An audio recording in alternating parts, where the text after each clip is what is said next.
आज सुबह यदि आपके पास अपनी बाइबलें हैं तो मैं आपको आमंत्रित करता हूं कि आप मेरे साथ 1 शमूएल 16 खोलें, क्योंकि हम दाऊद के जीवन पर अपनी श्रृंखला को आगे बढ़ा रहे हैं। हम अभी बस शुरुआत ही कर रहे हैं। पास्टर डेविड ने इसकी शुरुआत की थी और फिर पिछले सप्ताह पास्टर ब्रैंडन ने भी एक शानदार संदेश साझा किया था। तो आज सुबह हम 1 शमूएल अध्याय 16 पर आते हैं। लेकिन परिचय के रूप में मैं आपके लिए इफिसियों अध्याय 4 और पद 30 से कुछ वचन पढ़ना चाहूंगा। परमेश्वर को शोकित न करें, उसका हृदय न तोड़े। उसका पवित्र आत्मा जो आपके भीतर गतिमान है और श्वास ले रहा है, आपके जीवन का सबसे निकटतम भाग है, जो आपको उसके लिए योग्य बनाता है। ऐसे वरदान को हल्के में न लें।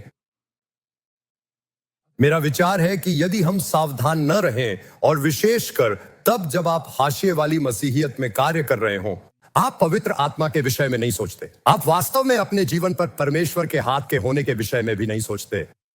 कुछ मामलों में ऐसा इसलिए होता है क्योंकि आप यह नहीं सोचते कि ऐसा हो सकता है, जबकि यह सच से कोसों दूर है। होता यह है कि लोग यदि सावधान न रहें तो अपने जीवन पर प्रभु के हाथ को हल्के में लेने लगते हैं।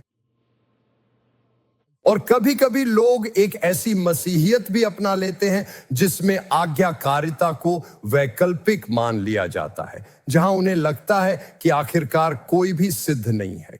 और मैं यह करना चाहता हूं, इसलिए मैं आगे बढ़कर इसे कर ही लूंगा और फिर बाद में जाकर परमेश्वर से इसके लिए क्षमा मांग लूंगा, जो वास्तव में केवल मूर्खता की आत्मा द्वारा मार्गदर्शित होना है, क्योंकि आप इस तथ्य से अनजान रहते हैं कि पश्चाताप एक वरदान है। यह वह बात है जो परमेश्वर लोगों को देता है, और यदि वह इसे न दे तो आप पश्चाताप कर ही नहीं सकते। वास्तव में आप यह बात 2 तीमुथियुस 2 पद 25 में देखते हैं। यह परमेश्वर का सेवक है। वह यदि अपने विरोधियों को इस आशा से नम्रता से समझाए कि क्या जाने परमेश्वर उन्हें मन फिराव का मन दे कि वे भी सत्य को पहचाने। क्या आप देख रहे हैं कि परमेश्वर को पश्चाताप का दान देना पड़ता है? प्रेरितों के काम अध्याय 11 में हम कुछ इसी प्रकार की बात पढ़ते हैं, जब पतरस कुरनेलियुस के घर में जो कुछ हुआ था उसका वर्णन करता है। वह कहता है कि जब उन्होंने यह सुना कि अन्य जातियों से भी यह बात कही गई है, यह सुनकर वे चुप रहे और परमेश्वर की बड़ाई करके कहने लगे, तब तो परमेश्वर ने अन्य जातियों को भी जीवन के लिए मन फिराव का दान दिया है। फिर से यही स्पष्ट होता है कि पश्चाताप का दान परमेश्वर ही देता है, और यदि वह न दे तो पश्चाताप असंभव है। इसलिए ये मान लेना एक गलती है कि आप जब चाहें तब पश्चाताप कर सकते हैं। ऐसा एक क्षण आ सकता है जब आपको और अधिक पश्चाताप का दान नहीं दिया जाता, जहां आपने परमेश्वर की आज्ञा का पर्याप्त उल्लंघन कर लिया है, और आप कहते हैं मैं वही करूंगा जो मैं चाहता हूं, जब चाहता हूं, जैसे चाहता हूं, और फिर यह मान लिया जाए कि परमेश्वर आपको पश्चाताप का दान देगा, जबकि वास्तव में अनुग्रह का वह दिन आपके लिए निकल चुका है। यह विचार अत्यंत भयानक है, और यही सब बातें हमारे लिए पृष्ठभूमि बनती हैं जब हम 1 शमूएल अध्याय 16 की ओर आते हैं, क्योंकि जिन पदों को हम पढ़ रहे हैं, पद 14 से 23 तक, वे परमेश्वर के आत्मा के बारे में बात करते हैं। दाऊद पर उतरने और शाऊल से उठ जाने के साथ साथ उसके विनाशकारी और आत्मिक रूप से प्रलयंकारी परिणाम हुए। आइए इसे देखें। 1 शमूएल अध्याय 16 पद 18। अब मैं बस कहना चाहता हूं, जो हम पढ़ रहे हैं, कभी कभी लोग उसके कालक्रम को समझना चाहते हैं। मैं आपको यह सुझाव दूंगा कि पद 14 से 23 तक की घटनाएं गोलियत के मारे जाने के बाद घटित होती हैं। तो परमेश्वर का आत्मा दाऊद पर उतरता है पद 13 में। फिर हमारे पास अध्याय 17 की घटनाएं हैं, और अब हम वापस जा रहे हैं, या फिर हम अध्याय 16 पर लौट रहे हैं। लेकिन वास्तव में ये घटनाएं गोलियत के बाद हुई हैं। मैंने ऐसा क्यों कहा? इसका कारण यह है, सेवकों में से एक ने उत्तर दिया, सुन, मैंने बैतलहमवासी यिशै के एक पुत्र को देखा जो वीणा बजाना जानता है। वह दाऊद की बात कर रहा है। सेवक कहता है, और वह वीर योद्धा भी है, और बात करने में बुद्धिमान और रूपवान भी है, और यहोवा उसके साथ रहता है। तो वह एक पुरुष है, वह एक योद्धा है। तो आपके पास उसका यह वर्णन है। परंतु जब आप 1 शमूएल अध्याय 17 में पढ़ते हैं तो शाऊल दाऊद से कहता है, तू जाकर उस पलिश्ती के विरुद्ध युद्ध नहीं कर सकता, क्योंकि तू तो लड़का ही है। तो आप पूछते हैं फिर इस क्रम में यह अंतर क्यों है? क्योंकि एक शमूएल का लेखक आत्मिक बात को स्पष्ट करने के लिए व्यक्तित्वों के बीच विरोधाभास और तुलना की एक साहित्यिक शैली का उपयोग कर रहा है। वह यह अपने पूरी पुस्तक में ऐसा ही करता है। इसलिए आप अध्याय 1 पढ़ते हैं और वहां आपके सामने हन्ना है, एक भक्तिन स्त्री जो संतान उत्पन्न नहीं कर सकती, और उसका विवाह एल्काना से हुआ है। और एल्काना की एक और पत्नी भी है, पनिन्ना। और पहला अध्याय एक तुलना है, एक विरोधाभास है, एक ऐसी स्त्री का जो परमेश्वर को खोजना जानती है और दूसरी ऐसी स्त्री का जो कठोर और क्रूर है। फिर आप वहां से आगे बढ़ते हैं और वहां महायाजक के पुत्रों के साथ भी यही तुलना और विरोधाभास दिखाई देता है। होपनी और पिनहास जो दुष्ट और बुरे हैं, और शमूएल जो उनके साथ बड़ा हो रहा है वह धर्मी है। और यहां भी यह तुलना और विरोधाभास है। अब आप अध्याय 16 पर आते हैं और अध्याय 16 से लेकर 1 शमूएल के अंत तक एक ऐसे व्यक्ति और दूसरे व्यक्ति के बीच तुलना और विरोधाभास है। एक के पास परमेश्वर का आत्मा है और दूसरे के पास नहीं है। जिस व्यक्ति के पास परमेश्वर का आत्मा है वह दाऊद है, जिस व्यक्ति के पास आत्मा नहीं है वह शाऊल है। 1 शमूएल अध्याय 16 और पद 13 में लिखा है, तब शमूएल ने अपना तेल का सींग लेकर उसके भाइयों के मध्य में उसका अभिषेक किया, और उस दिन से लेकर भविष्य में यहोवा का आत्मा दाऊद पर बल से उतरता रहा। तब शमूएल उठकर रामा को चला गया। तो इस दृश्य में परमेश्वर का आत्मा किसी पर उतरता है। अब तुलना और विरोधाभास के लिए हम पढ़ते हैं कि क्या होता है जब आत्मा किसी को छोड़ देता है। अब मैं बस इतना कहना चाहता, ये गलती होगी। और बहुत से लोग, यहां तक कि इंजीलवादी लोग भी, जब बाइबल का अध्ययन करते हैं तो इस स्थिति को शाऊल के लिए कोई असाधारण या केवल उसी तक सीमित बात मान लेते हैं। वे इसे इस रूप में नहीं देखते कि यह हमें यह सिखा रही है कि जब परमेश्वर का आत्मा किसी पर होता है और जब परमेश्वर का आत्मा उससे हट जाता है तब क्या घटित होता है। तो यह केवल शाऊल के मामले का अध्ययन नहीं है, ये इसका अध्ययन है कि उस व्यक्ति के साथ क्या होता है जो उन कामों को नहीं करता जो प्रभु के सामने नम्रता से चलने के लिए आवश्यक है, ताकि परमेश्वर का आत्मा उस पर बना रहे। और उसके परिणाम भयानक हैं। अब यहोवा का आत्मा शाऊल पर से उठ गया और यहोवा की ओर से एक दुष्ट आत्मा उसे घबराने लगा। कुछ लोग इसी बात पर अटक जाते हैं। वे कहते हैं, एक भला परमेश्वर दुष्ट आत्मा का इस्तेमाल कैसे कर सकता है?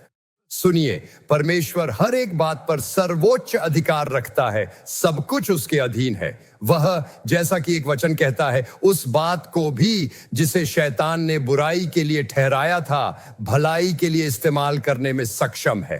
परंतु वह यह भी कर सकता है कि किसी व्यक्ति से अपना हाथ हटा ले ताकि बुराई की शक्तियां उस व्यक्ति में अपना काम कर सकें। यदि आपको इस पर संदेह हो तो अय्यूब अध्याय 1 और अध्याय 2 पढ़ें और आप परमेश्वर और दोष लगाने वाले अर्थात शैतान के बीच की बातचीत का एक स्पष्ट उदाहरण देखते हैं जो अय्यूब के विषय में है। तो ये दुष्ट आत्मा आता है। कुछ धर्मशास्त्री कहेंगे नहीं, ये दुष्ट आत्मा नहीं है, ये एक अच्छा आत्मा है जो बुरे काम करता है, जो कि खैर ये एक बहुत ही दिलचस्प पहेली है। तो चलिए मान लेते हैं कि यह एक दुष्ट आत्मा है। मुझे लगता है कि यह पाठ की व्याख्या के भीतर सुरक्षित है। प्रश्न यह है कि यह सब शाऊल के साथ क्यों होता है, उसने ऐसा क्या किया? और यदि आप इसे नहीं समझते तो शमूएल की पुस्तक का शेष भाग कोई अर्थ नहीं रखता, या कम से कम आप यह नहीं समझ पाते कि यहां क्या घटित हो रहा है, वह कितना गंभीर है। इसलिए मैं जो करना चाहता हूं वह यह है कि अध्याय 15 का सार संक्षेप में बताऊं। हम कई पद पढ़ेंगे पर यह बताता है कि शाऊल के साथ वास्तव में क्या हुआ था, परमेश्वर के आत्मा ने उसे क्यों छोड़ दिया। क्योंकि यदि हम यह समझ सकें कि परमेश्वर का आत्मा उससे क्यों उठ गया तो हम यह सुनिश्चित कर सकते हैं कि परमेश्वर का आत्मा हमसे न उठे, है ना? यह कोई बहुत जोरदार आमीन तो नहीं था, लेकिन मैं मानता हूं कि आप फिर भी मेरे साथ हैं। शमूएल ने शाऊल से कहा, यहोवा ने अपनी प्रजा इस्राएल पर राज्य करने के लिए तेरा अभिषेक करने को मुझे भेजा था, इसलिए अब यहोवा की बातें सुन ले। सेनाओं का यहोवा यों कहता है, मुझे स्मरण है कि अमालेकियों ने इस्राएलियों से क्या किया। जब इस्राएली मिस्र से आ रहे थे तब उन्होंने मार्ग में उनका सामना किया। इसलिए अब तू जाकर अमालेकियों को मार और जो कुछ उनका है उसे बिना कोमलता किए नष्ट कर। क्या पुरुष, क्या स्त्री, क्या बच्चा, क्या दूध पीता, क्या गाय बैल, क्या भेड़ बकरी, क्या ऊंट और गधों को भी। दूसरे शब्दों में सब कुछ नष्ट कर देना। आगे हम पढ़ते हैं, परंतु अगाग पर और अच्छी से अच्छी भेड़ बकरियों, गाय बैलों, मोटे पशुओं और मेमनों और जो कुछ अच्छा था उन पर शाऊल और उसकी प्रजा ने कोमलता की और उन्हें नष्ट करना न चाहा, परंतु जो कुछ तुच्छ और निकम्मा था उसका उन्होंने सत्यानाश किया। यहोवा का यह वचन शमूएल के पास पहुंचा, मैं शाऊल को राजा बना के पछताता हूं, क्योंकि उसने मेरे पीछे चलना छोड़ दिया और मेरी आज्ञाओं का पालन नहीं किया। जब शमूएल शाऊल से भेंट करने के लिए सवेरे उठा तब शमूएल को यह बताया गया, शाऊल करमेल को आया था और अपने लिए एक स्मारक खड़ा किया और घूमकर गिलगाल को चला गया है। यही समस्या है। परमेश्वर ने उसे विजय दी, लेकिन वह सोचता है कि इसका श्रेय उसी को मिलना चाहिए। और होता यह है कि अपने घमंड के कारण वह ऐसे ढंग से प्रतिक्रिया करता है जो उसे अपने आप को दीन करने और पश्चाताप करने नहीं देता। तब शमूएल शाऊल के पास गया और शाऊल ने उससे कहा, तुझे यहोवा की ओर से आशीष मिले, मैंने यहोवा की आज्ञा पूरी की है। देखिए, घमंड आपको यह देखने से अंधा कर देता है कि आप सच में प्रभु की आज्ञा पूरी कर रहे हैं या नहीं। घमंड हमें यह सोचने पर मजबूर करता है कि जो हम कर रहे हैं वही काफी है। आज यहां कुछ लोग ऐसे भी हैं जो पापपूर्ण व्यवहार की शैली में लिप्त हैं, लेकिन आप इसे इस प्रकार देखते हैं, मैं और भी बहुत से भले काम करता हूं, इसलिए उतना काफी होना चाहिए या वह काफी है। और ये जो दूसरी बात है उसके विषय में आप कहते हैं, प्रभु जानता है कोई भी सिद्ध नहीं है, और आप उसे उचित ठहराने लगते हैं और अंत में यह सब घमंड पर ही आकर टिक जाता है। यह मुझे उस नीति वचन की याद दिलाता है जो कहता है, मनुष्य को एक मार्ग ठीक प्रतीत होता है परंतु उसका अंत मृत्यु ही होता है। यह पूरी तरह से शाऊल की बात है। शमूएल ने कहा, फिर भेड़ बकरियों का यह मिमियाना और गाय बैलों का यह रंभाना जो मुझे सुनाई देता है, यह क्यों हो रहा है? शाऊल ने कहा, वे तो अमालेकियों के यहां से आए हैं। प्रजा के लोगों ने अच्छी से अच्छी भेड़ बकरियों और गाय बैलों को तेरे परमेश्वर यहोवा के लिए बलि करने को छोड़ दिया है, और बाकी सबका तो हमने सत्यानाश कर दिया है। तब शमूएल ने शाऊल से कहा, ठहर जा, और जो बात यहोवा ने आज रात को मुझसे कही है वह मैं तुझको बताता हूं। उसने कहा, कह दे। शमूएल ने कहा, जब तू अपनी दृष्टि में छोटा था तब क्या तू इस्राएली गोत्रों का प्रधान न हो गया? और क्या यहोवा ने इस्राएल पर राज्य करने को तेरा अभिषेक नहीं किया? और यहोवा ने तुझे एक विशेष कार्य करने को भेजा और कहा, जाकर उन पापी अमालेकियों का सत्यानाश कर, और जब तक वे मिट न जाएं तब तक उनसे लड़ता रह। फिर तूने किस लिए यहोवा की यह बात टालकर लूट पर टूट के वह काम किया जो यहोवा की दृष्टि में बुरा है? शाऊल ने शमूएल से कहा, निसंदेह मैंने यहोवा की बात मानकर जिधर यहोवा ने मुझे भेजा उधर चला और अमालेकियों के राजा को ले आया हूं और अमालेकियों का सत्यानाश किया है।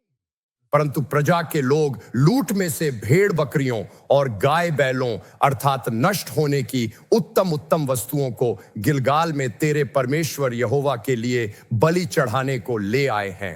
शमूएल ने कहा, क्या यहोवा होम बलियों और मेल बलियों से उतना प्रसन्न होता है जितना कि अपनी बात के माने जाने से प्रसन्न होता है?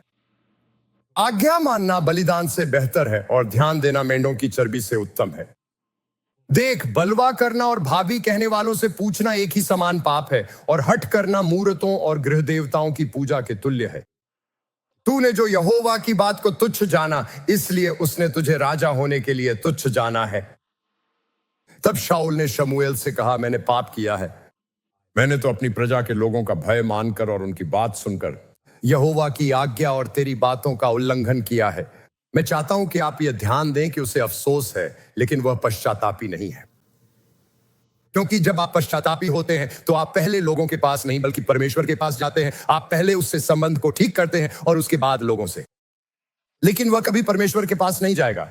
हमें कभी यह नहीं बताया गया कि उसने कभी परमेश्वर के सामने अंगीकार किया। और क्या आप यहां मूल कारण पर ध्यान देंगे? वह लोगों की सोच से डरता है।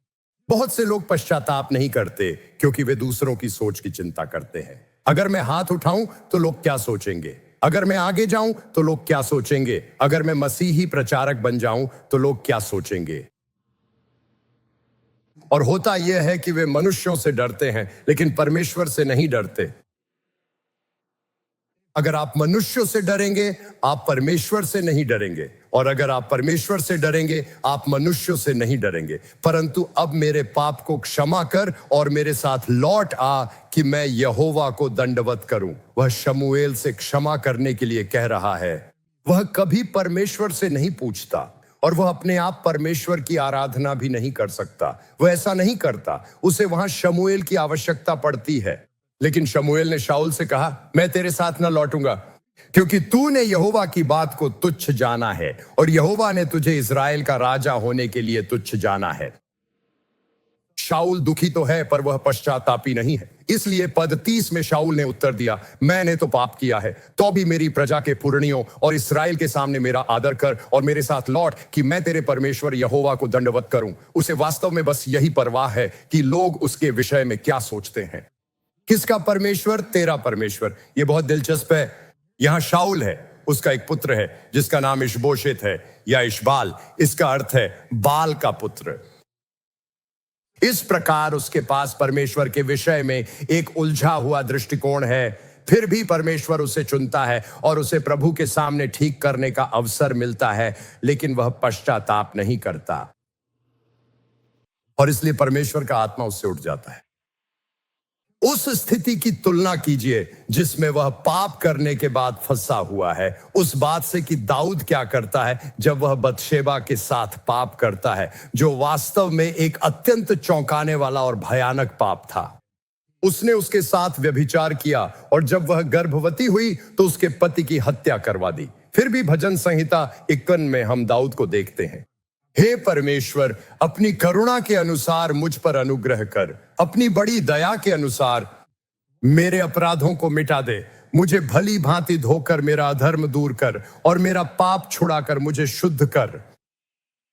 मैं तो अपने अपराधों को जानता हूं और मेरा पाप निरंतर मेरी दृष्टि में रहता है। मैंने केवल तेरे ही विरुद्ध पाप किया और जो तेरी दृष्टि में बुरा है वही किया है, ताकि तू बोलने में धर्मी और न्याय करने में निष्कलंक ठहरे। हे परमेश्वर, मेरे अंदर शुद्ध मन उत्पन्न कर और मेरे भीतर स्थिर आत्मा नए सिरे से उत्पन्न कर। मुझे अपने सामने से निकाल न दे और अपने पवित्र आत्मा को मुझसे अलग न कर। जब वह यह लिख रहा है तो वह किसके बारे में सोच रहा है? दाऊद कहता है, अपने किए हुए उद्धार का हर्ष मुझे फिर से दे और उदार आत्मा देकर मुझे संभाल।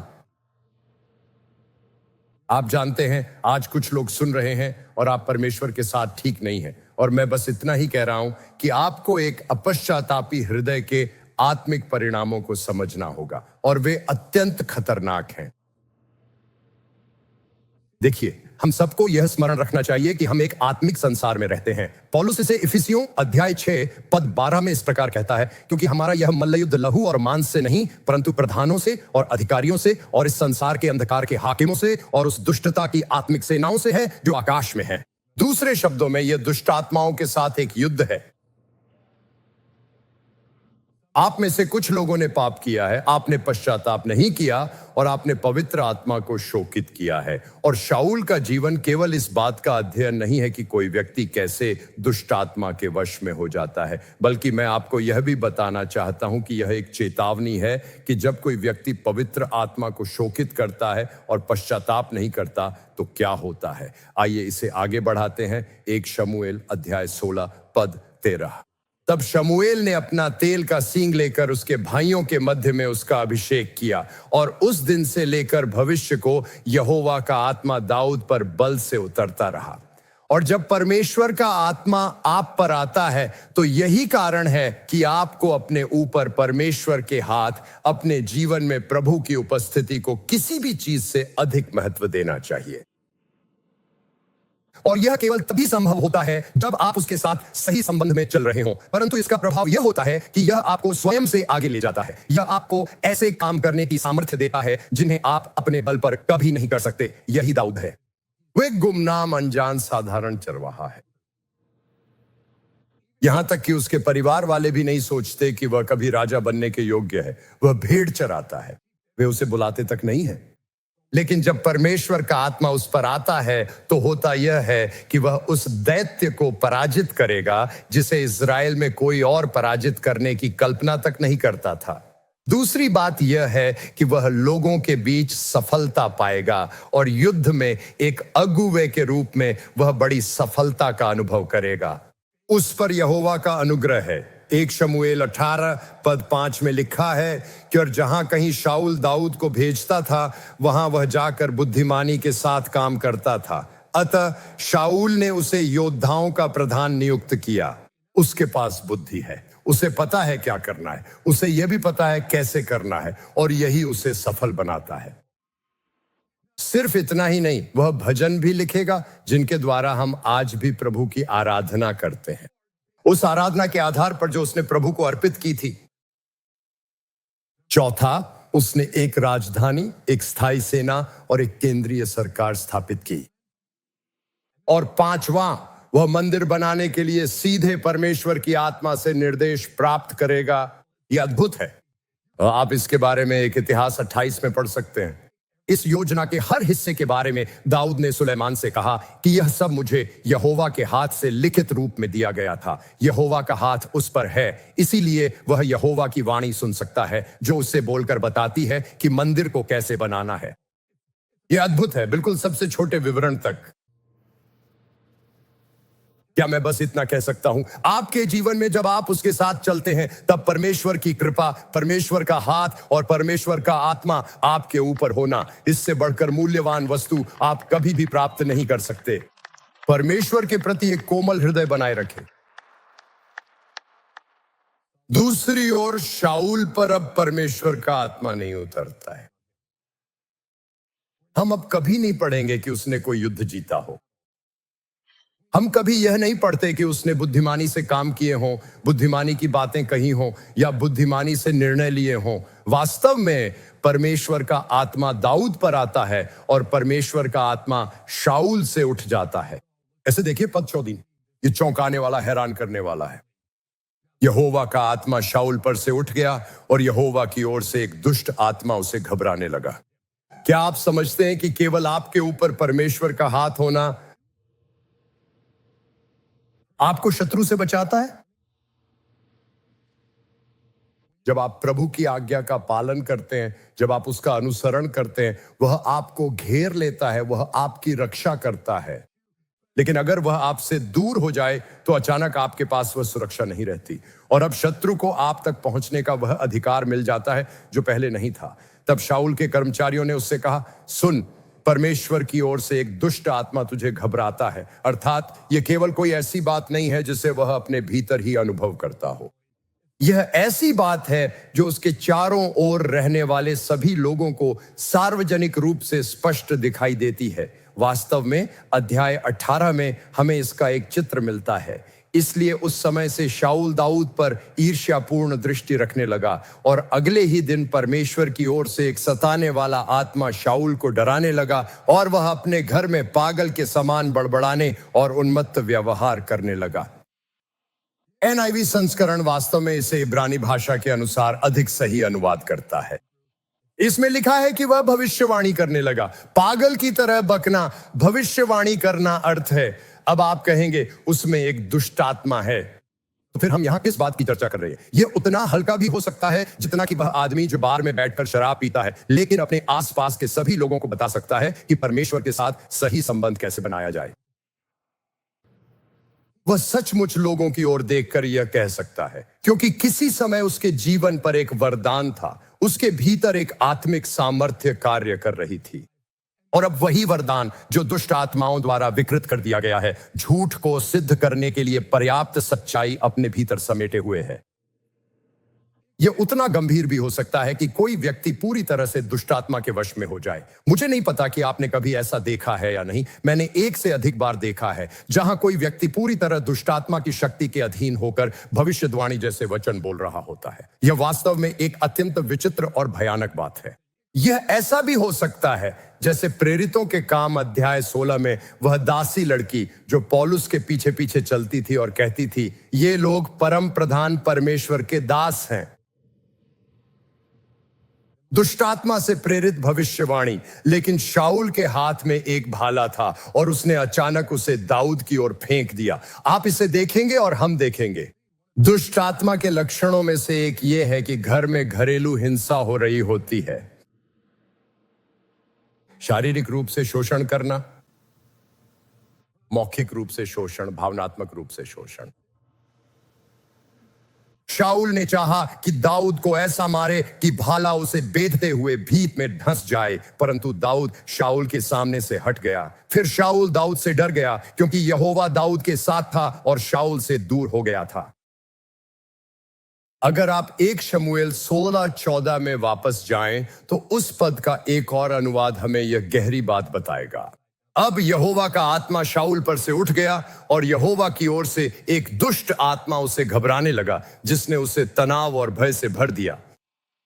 अब मैं इस बारे में स्पष्ट होना चाहता हूं। मैं यह नहीं कह रहा कि हर कोई जो तनाव में है उसमें कोई दुष्ट आत्मा है। मैं यह नहीं कह रहा कि हर कोई जिसे चिंता या डर है उसमें कोई दुष्ट आत्मा है। मैं बस इतना कह रहा हूं कि कुछ मामलों में यही सच्चाई है। मसीहियों को जागरूक रहना चाहिए। इसलिए यह हमें दिखाता है कि हमारे अपने जीवन में क्या हो सकता है, बल्कि यह समझने में मदद करता है कि हमारे आसपास के लोगों के जीवन में क्या हो रहा है, परिवार, दोस्त, सहकर्मी, ताकि हम समझदारी से आकलन कर सकें कि परिस्थितियों और बातचीत को क्या प्रेरित कर रहा है। क्या यह शैतानी है या नहीं? क्योंकि अगर यह शैतानी है और आप इसे शारीरिक समस्या समझकर इलाज करने की कोशिश कर रहे हैं तो आप कहीं नहीं पहुंचेंगे। इसलिए आपको इसे समझने में सक्षम होना चाहिए। यह है, और मैं आपसे यह कहना चाहूंगा कि जैसे जैसे अंतिम दिन निकट आ रहे हैं, यह शैतानी समय है जहां हमारे चारों ओर बुराई की उपस्थिति और शक्ति काम कर रही है जैसा पहले कभी नहीं हुआ। अब हम उन बातों की एक सूची बना सकते हैं जो शाऊल के साथ हुई थी। उसके पश्चाताप न करने, उसके जीवन से परमेश्वर की आत्मा के उठ जाने के कारण। मैं आपको जल्दी से एक सूची दे देता हूं। सबसे पहले, पेशेवर सफलता की कमी। मैं ये नहीं कह रहा कि हर कोई किसी कंपनी का अध्यक्ष हो या करोड़पति हो। मैं उन लोगों की बात कर रहा हूं जो बार बार अपने पेशेवर जीवन को खुद ही बर्बाद कर देते हैं। वे किसी जगह टिक नहीं पाते। वे ठीक उसी समय छोड़ देते हैं जब वे आशीष पाने की कगार पर होते हैं। उन्हें वहम हो जाता है, उन्हें चीजों से डर लगने लगता है। वे कहते हैं, ठीक है, मैं यहां जाऊंगा, मैं वहां जाऊंगा। वे ऐसे फैसले लेते हैं जो अच्छे नहीं होते और वास्तव में वे कुछ हद तक खुद को ही बर्बाद कर लेते हैं, जहां वे खुद के सबसे बड़े दुश्मन बन जाते हैं। यह तनाव भी हो सकता है जहां बस एक भारीपन सा रहता है और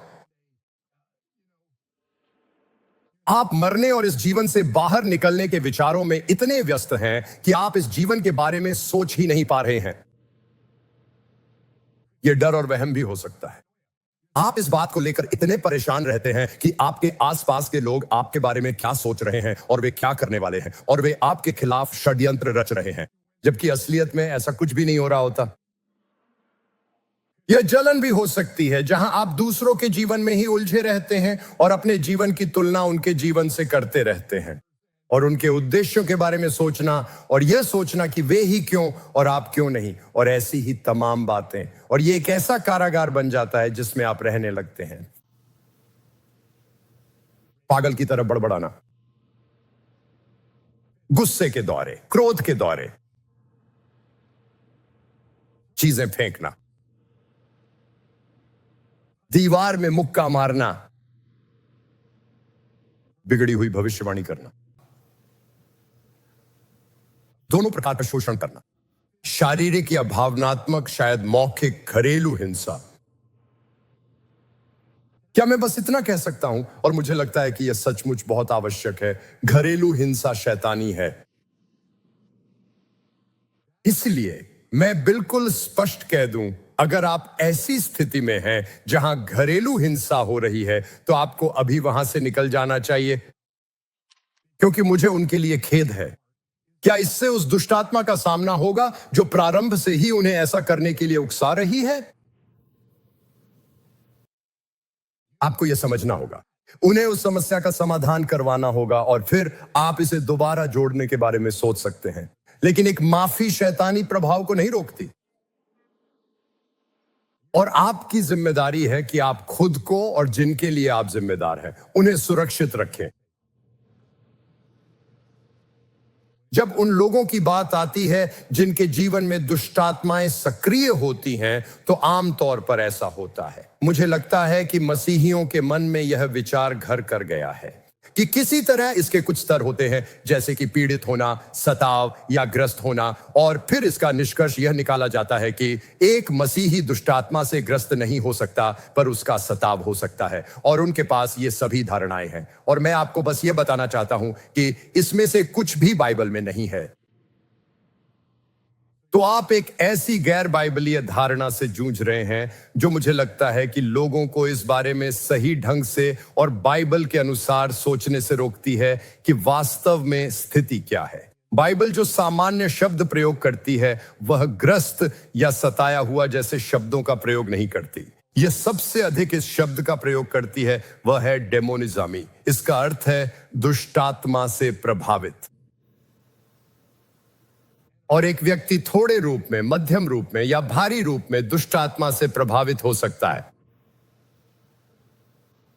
और मैं आपको यह सुझाव दूंगा कि और ऐसे मसीही भी होंगे जो इस बात पर आपत्ति करेंगे, लेकिन बस एक क्षण के लिए मेरी बात पूरी सुन लीजिए।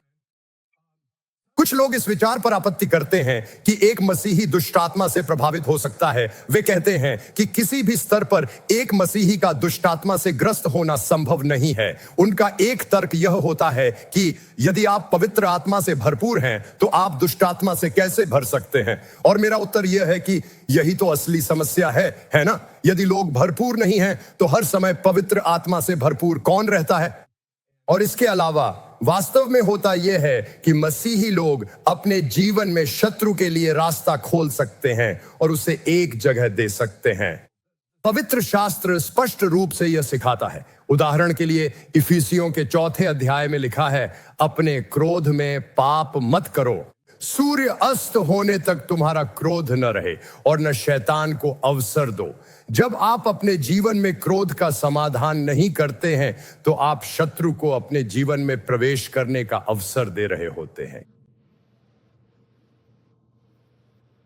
और यदि कोई ऐसी बात जो इतनी सरल या सामान्य प्रतीत होती है, मुझे सरल नहीं कहना चाहिए, बल्कि मानवीय स्वभाव के लिए अत्यंत सामान्य है, जैसे कि क्रोध आपके जीवन में शैतानी पकड़ बना सकता है, तो सोचिए और कितनी ही बातें जिन्हें मसीही लोग अपने जीवन में अनुमति देते हैं, वे दुष्ट आत्माओं की गतिविधि के लिए अवसर पैदा कर सकती हैं। मैंने यह पहले भी कहा है, लेकिन मुझे फिर से कहने दें। मुझे लगता है कि 3 मुख्य तरीके हैं जिनसे शत्रु लोगों के जीवन में सक्रिय होना शुरू करता है। उनमें से एक है वह कड़वाहट जो क्षमा न करने से आती है। तो आप क्षमा न करने को सही ठहराते हैं। आप एक तर्क गढ़ते हैं, एक दुष्ट आत्माओं वाली बुद्धि। याकूब अध्याय 3। कड़ी वाहट वह दुष्ट आत्माओं वाली बुद्धि है। खैर, आप जानते हैं, मुझे ऐसा महसूस करने का अधिकार है क्योंकि उन्होंने यह किया, उन्होंने वह किया। आप नहीं समझते यह कितना बुरा था, आप नहीं समझते। और मैं आपके साथ जो हुआ उसे कम नहीं बता रहा हूं। मैं बस कह रहा हूं कि कोई भी व्यक्ति अपने जीवन में वाहट को उचित ठहराने का जोखिम नहीं उठा सकता, क्योंकि ऐसा करना दुष्ट शक्तियों को अपने जीवन में प्रवेश देने के समान है। दूसरा तरीका होगा नशे की लत में लिप्त होना। अब मुझे इसे स्पष्ट करने दें, मैं चिकित्सीय गांजे के विरोध में नहीं हूं, क्योंकि कुछ लोग ऐसे हैं जो कहते हैं कि वास्तव में केवल यही है जो उनकी मदद करता है। और मैं इसे वैसा ही मानता हूं जैसे दर्द के लिए लोगों को ओपियोइड दवा दी जाती है। तो मैं उसी की बात नहीं कर रहा हूं। मैं जिस बारे में बात कर रहा हूं वह है गांजे का मनोरंजन के लिए उपयोग। तो यह कानूनी है, इसमें समस्या क्या है? वह ये है, जब आप नशे में होते हैं तो यह आपकी आत्मा और दिमाग के फाटक को गिरा देता है और आप प्रवेश देते हैं। आपका दिमाग एक द्वार की तरह है जो ये पहरा देता है कि क्या अंदर आए, आप क्या अंदर आने देते हैं। और जब आप नशे में होते हैं तो आपने फाटक गिरा दिया होता है और अब आपके जीवन में शैतानी गतिविधियों को अनुमति मिल जाती है। अब ध्यान से सुनिए, स्टीव जॉब्स ने अपनी जीवनी में कहा है, और यह एक तथ्य है कि वह LSD का सेवन इसलिए करता था ताकि वह दुष्ट आत्माओं से जानकारी प्राप्त कर सके, कैसे उन चीजों को बनाया जाए जिन्होंने एप्पल कंपनी को सफल बनाया।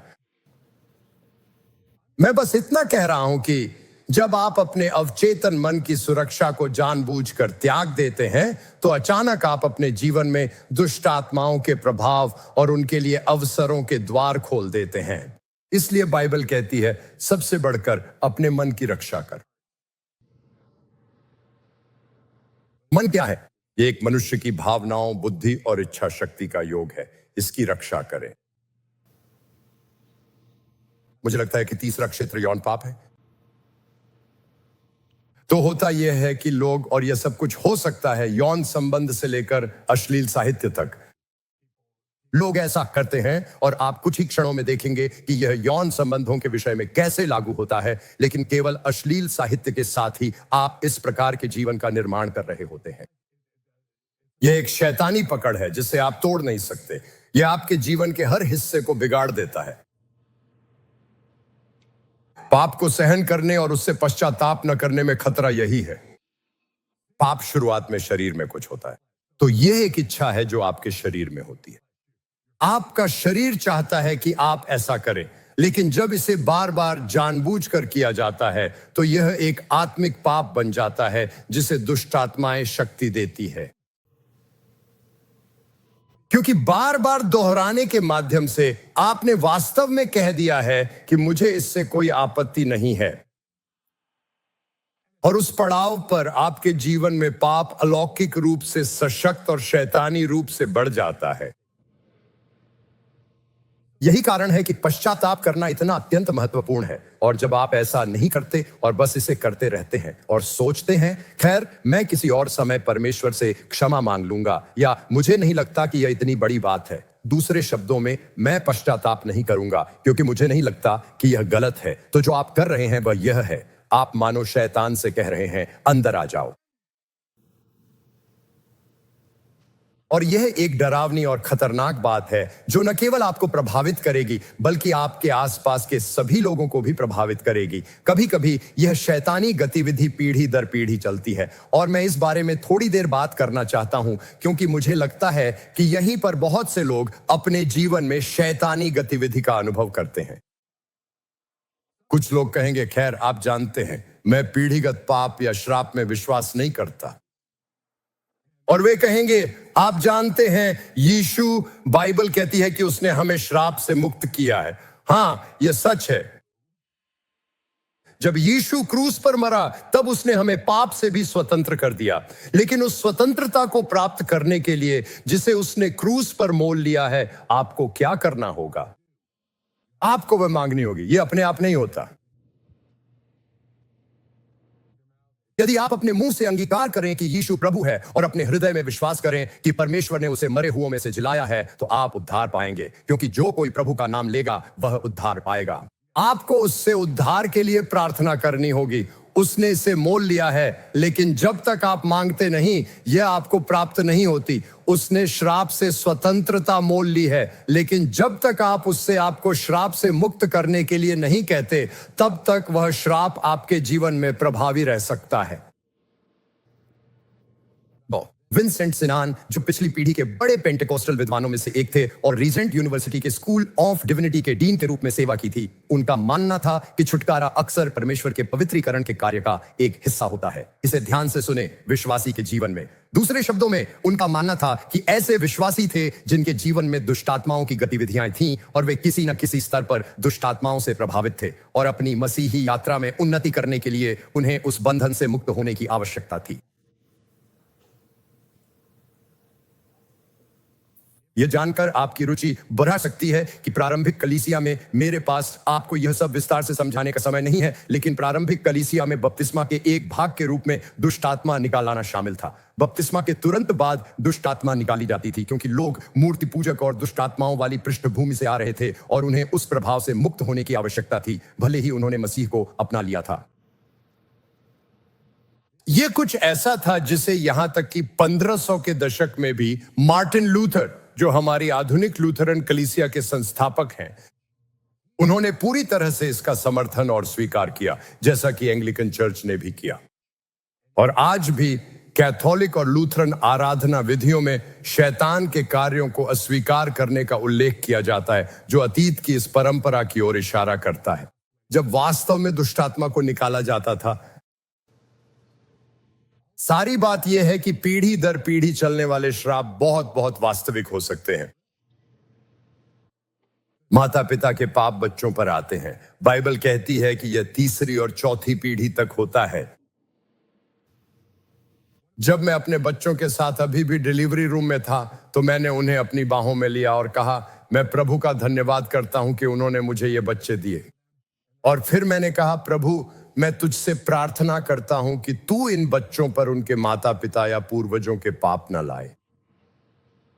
क्योंकि जब मैंने अपने जीवन और अपने माता पिता और अपने दादा दादी के जीवन को देखा, तो वहां कुछ ऐसे पाप थे जो उस परिवार की विशेषता बन चुके थे, और मैं नहीं चाहता था कि वे मेरे बच्चों के जीवन में आए। और आज यह बहुत दिलचस्प है। और अब डेविड पूरे 40 साल का है और उनमें वे पुरानी बातें बिल्कुल भी नहीं हैं। मैं मानता हूं कि यह सच है। आप कहेंगे, मैंने तो ऐसा नहीं किया, मैंने ऐसा करने के बारे में सोचा भी नहीं, अब मैं क्या करूं? अब प्रार्थना करें। कैसा रहेगा यह? प्रार्थना किसी भी मोड़ पर अच्छी होती है ना? यहां कुछ संकेत हैं कि कोई व्यक्ति दुष्ट आत्मा से ग्रसित हो सकता है। हम इसे जल्दी से देखेंगे। अलगाव, खासकर परिवार से। दूसरा, नियंत्रण से बाहर व्यवहार, जैसे दीवार में मुक्का मारना, चीजें फेंकना, शाऊल के मामले में भाले फेंकना। तीसरा, आत्महानि, जैसे खुद को काटना। अब सुनिए, मुझे बस इतना कहना है। मैं उस दर्द को कम करके नहीं आंक रहा हूं जो आपसे कही गई बातों या आपके साथ किए गए व्यवहार के कारण हुआ है, या उन परिस्थितियों या स्थितियों को जिनमें आप खुद को पाते हैं और जिनकी वजह से आप ऐसा महसूस करते हैं। उस दर्द को कम करने और उससे निपटने का एक तरीका था खुद को काटना। मैं जो सुझाव दे रहा हूं वह यह है कि हर चीज की तरह शैतान इस मौके का फायदा उठाता है। जब भी हम ऐसा कुछ करते हैं जिससे उसे मौका मिलता है, वह उसमें शामिल हो जाता है। और इसलिए मैं कहूंगा, जब आत्महानि बार बार होती है तो वह निश्चित रूप से शैतानी ऊर्जा से प्रेरित होती है। नंबर 4, अपमानजनक कृत्य। नंबर 5, मानसिक बीमारी। मैं यह नहीं कह रहा हूं कि सभी मानसिक रोग दुष्ट आत्माओं के कारण होते हैं। मैं बस इतना कह रहा हूं कि मानसिक रोग के एक स्तर का कारण यही है। नंबर 6, शारीरिक बीमारी, खासकर बार बार होने वाली पुरानी या पीढ़ी दर पीढ़ी चलने वाली बीमारी। और ये सभी चीजें श्राप जैसी बुरी चीजों से आ सकती हैं। उदाहरण के लिए, सामर्थ्य के सप्ताह के दौरान एक महिला थी जो अपना वजन कम नहीं कर पा रही थी। उसने प्रार्थना के लिए कहा। उसने अपनी तरफ से हर संभव कोशिश कर ली थी, कुछ भी काम नहीं कर रहा था। और इसलिए जो व्यक्ति उसकी सेवा कर रहा था, उसने उससे पूछा कि क्या कोई पीढ़ीगत श्राप था। और उन्होंने कहा, मेरी मां और मेरे दादाजी को किसी व्यक्ति को काम से निकालना पड़ रहा था, और जब वह दरवाजे से बाहर निकला तो उसने परिवार की महिलाओं को श्राप दिया और फिर अपनी जान ले ली। जिसका परिणाम यह हुआ कि हमारे सामने यह असाधारण स्थिति है। मेरा मतलब है, हर किसी को महिलाओं से संबंधित ये सभी समस्याएं और अन्य कई तरह की बातें हैं, और उसके मामले में वजन का बढ़ना। और इसीलिए उन्होंने पीढ़ीगत श्रापों के टूटने के लिए प्रार्थना की। यह सच है। यह पिछले साल सामर्थ्य के सप्ताह में हुआ था। उसने 40 किलो वजन कम कर लिया है और उसने कुछ अलग नहीं किया है। यह सब कहने का मतलब यह है, सुनिए, मैं बस इतना कह रहा हूं, हम एक आत्मिक संसार में हैं। और अगर आप ये नहीं समझते कि ऐसी चीजें हो सकती हैं तो आप मूर्ख हैं। मैं ऐसे घर में बड़ा हुआ जहां मेरे माता पिता बहुत नैतिक थे, लेकिन हमारा घर धर्मनिरपेक्ष था, जैसे सबका होता है। और मेरा मतलब है, हमारे पास वह छोटी सी गेंद थी जिसे हिलाने पर वह आपको कुछ बताती थी। और आप जानते हैं, इसी कारण घर में ओइजा बोर्ड आया, और इसी तरह से वे तमाम अलग अलग चीजें आई जो आपके पास हो सकती हैं। और मेरा मतलब है, ऐसा नहीं था कि यह कुछ गंभीर था, यह तो बस एक खेल जैसा था, यह बस चीजों के साथ खेलने जैसा था। लेकिन मैं आपको बता रहा हूं, ऐसा हो सकता है, यह लोगों को खोल सकता है दुष्ट आत्माओं की गतिविधि के लिए। यह सांस्कृतिक रूप से स्वीकार्य अन्य जातीय धार्मिक प्रथाओं में भागीदारी से भी आ सकता है। यह योग जैसी चीजों से भी आ सकता है, और हां, योग दुष्ट आत्माओं से जुड़ा है। मुझे पता है कि यह बात अमेरिकी मसीहियों के लिए सुनना मुश्किल है, लेकिन सच तो सच है। मुझे बस लगता है कि लोगों को सच सुनना चाहिए। मुझे किसी को खुश करने में कोई दिलचस्पी नहीं है, मुझे आपको सच बताने में दिलचस्पी है। दुष्ट आत्माओं की गतिविधि पारिवारिक संबंधों के माध्यम से भ्रातृ संघों के साथ भी हो सकती है। दरअसल बुधवार को मैंने अपने पुस्तक अध्ययन में हमारे कॉलेज के छात्रों से इस बारे में काफी देर तक बात की और इसका उल्लेख भी किया। और जब हम 1 घंटे और 20 मिनट के बाद समाप्त कर चुके थे, तो मेरे पास छात्रों की एक लंबी कतार थी, और मैं कहूंगा कि उनमें से आधे से अधिक मामले इसी से संबंधित थे। माता पिता दादा दादी फ्री मिशनरी में शामिल थे। तो आप जानते हैं, मेरी स्थिति में मेरे पिताजी, दोनों दादाजी, मेरे परदादा परदादी फ्री मिशनरी में शामिल थे। और वे इसमें केवल शामिल ही नहीं थे, कुछ लोग तो बस ऊपरी तौर पर इससे जुड़े होते हैं, लेकिन अन्य लोग इसकी सभी श्रेणियों और रस्मों को गहराई से पूरा करते हैं। और मेरा परिवार भी वैसा ही रहा होगा। मेसन्स को परमेश्वर के वास्तविक नाम की खोज करने के लिए कहा जाता है, और मेसनरी के अनुसार परमेश्वर का वास्तविक नाम जाबालोन है। और यह यहोवा बाल, जो कि एक कनानी प्रजनन का देवता है, और ओसाइरिस, जो एक मिस्र की देवी है, का मिश्रण है। मेसनरी की 18वीं डिग्री में पेलिकन, जादू टोना और कबाला को अपनाया जाता है। 31वीं डिग्री के मेसन मिस्र के देवताओं अनुबिस, ओसिरिस की शपथ लेते हैं और पुनर्जन्म में विश्वास रखते हैं। 32वीं डिग्री की मेसोनरी में ब्रह्मा, विष्णु और शिव की झूठी त्रिएकता की शपथ और अग्नि की पूजा शामिल है, जो पवित्र शास्त्र में प्रतिबंधित है। साथ ही 32वीं डिग्री के मेसन यीशु की स्मृति में एक खोपड़ी से मूत्र पीते हैं। और फिर 33वीं डिग्री आती है। मेसन अब परमेश्वर के सच्चे नाम को समझता है और लूसीफर के प्रति निष्ठा की शपथ लेता है। मैं इसका उल्लेख इसलिए कर रहा हूं क्योंकि यह वह चीज है जिससे आपको अलग होना पड़ेगा। और अगर आपके परिवार का इसमें कोई संबंध रहा है, तो आप रैंडी क्लार्क की छुटकारे पर लिखी पुस्तक खरीद सकते हैं, जिसमें प्रार्थनाएं भी हैं। और मैंने खुद उन प्रार्थनाओं को किया है, और इसका कारण यह है क्योंकि एक महिला थी जिनका नाम गेल है। मुझे उनका दूसरा या उपनाम ठीक से याद नहीं है, लेकिन उन्होंने एक अध्ययन किया और पाया कि मेसोनिक आबादी में कुछ बीमारियों की घटनाएं सामान्य आबादी की तुलना में काफी अधिक थीं। और उन बीमारियों में से एक है प्रोस्टेट कैंसर।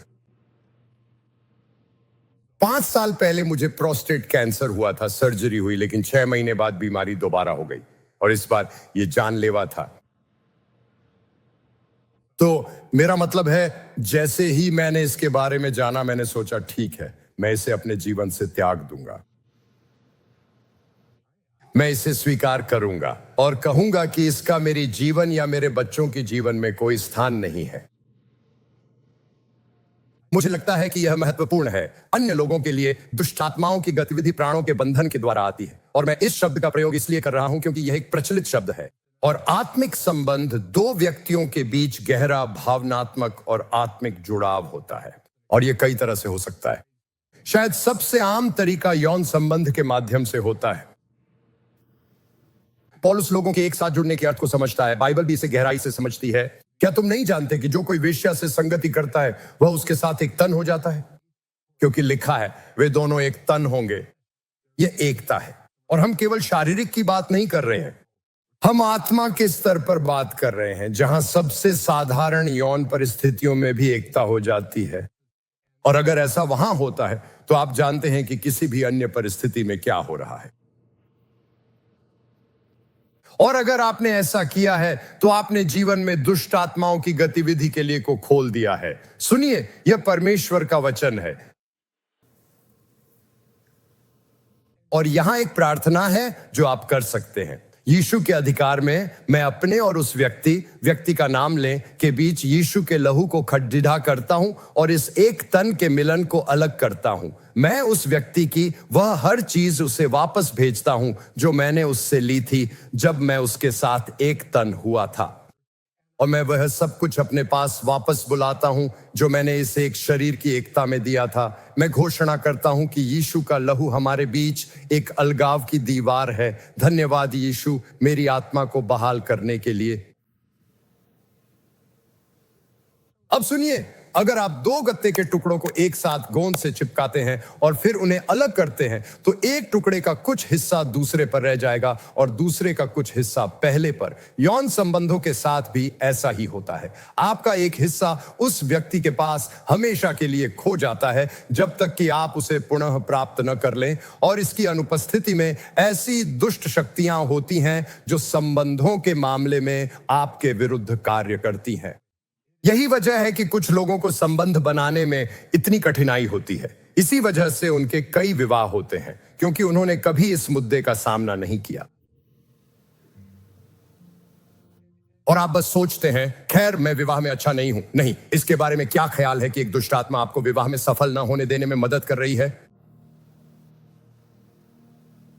यदि हमारा मल्लयुद्ध मांस और लहू से नहीं परंतु प्रधानताओं और शक्तियों से है तो इसका और क्या अर्थ हो सकता है?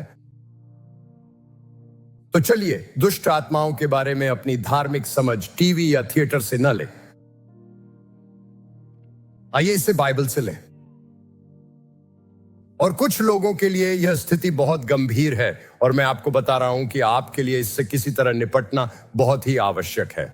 यह आपको स्वतंत्र करेगा और मसीह का आदर करेगा और आपके जीवन में मसीह का आदर करने में आपकी सहायता करेगा। निष्कर्ष के तौर पर मैं बस इतना कहना चाहूंगा, अलौकिक जगत पूरी तरह से वास्तविक है। स्वर्गदूत भी हैं और दुष्ट आत्माएं भी, और लोग जानबूझकर या अनजाने में दुष्ट शक्तियों को अपने जीवन में पांव जमाने की जगह दे सकते हैं। यह एक सत्य है। दूसरी बात, हमें दुष्ट आत्माओं से डरने की जरूरत नहीं है। यह अच्छी खबर है। पहला यूहन्ना का वह वचन मुझे बहुत प्रिय है। हे बालकों, तुम परमेश्वर के हो और तुमने उन पर यानी दुष्ट आत्माओं पर जय पाई है, क्योंकि जो तुम में है वह उससे बड़ा है जो संसार में है। यह अच्छी खबर है। अपने जीवन में शैतान को कोई जगह न दें। आप पूछते हैं, मैं यह कैसे करूं? पश्चाताप करें। अगर आप अपना आपा खो बैठे हैं तो पश्चाताप करें। अगर मन में किसी के लिए क्षमा ना हो तो पश्चाताप करें। अगर मन में कड़वाहट है तो पश्चाताप करें। अगर यौन पाप किया है तो उसे सही ठहराने की कोशिश न करें, पश्चाताप करें। जहां कहीं भी आप जानते हैं और देखते हैं, यानी जब आप उन बातों की सूची को देखते हैं और कहते हैं, अरे यह तो मैं अपने परिवार में या अपने स्वयं के जीवन में देख रहा हूं, तो मेरे प्रिय, मन फिराए और पता लगाए कि वह क्या है। नंबर 4, अपने जीवन में किसी भी दुष्टात्मा के प्रभाव का त्याग करें। मेरा मतलब है, जैसे ही मैं रैंडी क्लार्क की पुस्तक के लिए सच में आभारी था। मेरे विचार में यह छुटकारे पर अब तक की सबसे उत्तम पुस्तक है जिसे मैंने पढ़ा है और यह आपके खरीदने के लिए हमारे पास उपलब्ध है। लेकिन जब बात मैसोनिक की आई तो हाँ, मैंने उन सभी को पढ़ा और पश्चाताप किया। मैंने समय निकाला और अपने पूर्वजों के पापों के लिए पश्चाताप किया। जो अनजान नेक इरादों वाले लोग थे, जिन्होंने अज्ञानता में कुछ काम किए, उन्हें पता नहीं था और वे नहीं जानते थे, लेकिन मैं उसका परिणाम भुगत रहा हूं। मैं आपसे यह कहना चाहता हूं, जब मेरे बच्चे पैदा हुए तो मैंने यही किया, उसी कमरे में जहां वे पैदा हुए थे। मैं उन्हें अपनी बाहों में लेता हूं, उन्हें थामता हूं और मेरी पहली प्रार्थना होती है, प्रभु मैं उनके नाम के लिए तेरा धन्यवाद करता हूं। और हे परमेश्वर, वे तेरी ओर से एक उपहार है, लेकिन मैं तुझसे अभी आगे बढ़ने से पहले यह मांगता हूं कि तू उन्हें पितरों के पापों से बचा कर रख, क्योंकि बाइबल कहती है कि पितरों के पाप तीसरी और चौथी पीढ़ी तक जाते हैं। तो प्रभु मेरे पाप आप जानते हैं, ऐसी बातें हैं जो मेरे परिवार में पीढ़ी दर पीढ़ी चली आ रही हैं और पीढ़ीगत हैं। मैंने उन्हें अपने पिता और अपने दादाजी के जीवन में भी देखा है। मैंने देखा है ये कुछ चीजें हैं, आप जानते हैं क्या दिलचस्प है, मेरे बच्चों को इनमें से किसी का सामना नहीं करना पड़ा, मैंने उनमें कभी इन्हें नहीं देखा। तो आप जानते हैं, मुझे उम्मीद है कि आप में से कुछ ने कभी इस बारे में सुना नहीं होगा, तो ये आपके लिए नया है। सुनिए, यह परमेश्वर का वचन है। परमेश्वर चाहता है आप स्वतंत्र जीवन जिए, इसीलिए वह चाहता है कि आप स्वतंत्र जीवन जिए। वह चाहता है कि आप शत्रु पर जय पाएं, लेकिन आप उस पर तब तक जय नहीं पा सकते जब तक आपके परिवार ने या आपने उसे अपने जीवन में पांव जमाने की जगह दी हुई है ना। आप में से कुछ लोगों के लिए उस स्वतंत्रता की शुरुआत पश्चाताप से होती है।